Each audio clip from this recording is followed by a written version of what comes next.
başına taçtın. Sesinle uyutup açtın.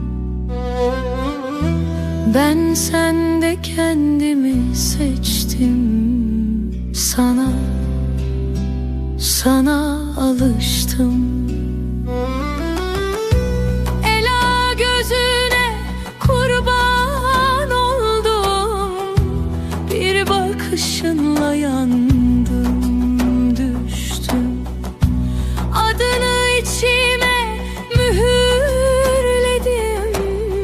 Senden gayrısına gönül küstüm.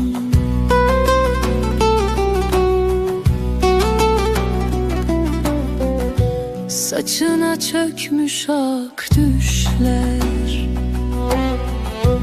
İçimde dinmeyen sesler. Adını anınca titrer. Kalbimde saklı heves var.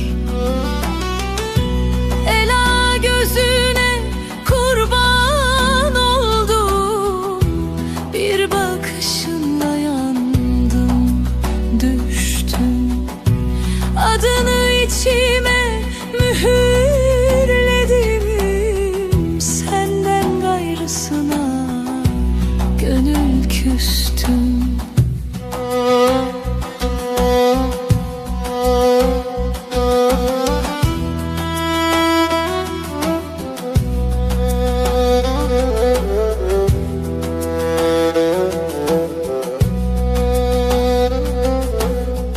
Gel sen de sarsan yaramı, sürsen de dindirsin sızımı. Al kader alsın bu canı, onsuzdan eylesin yazı.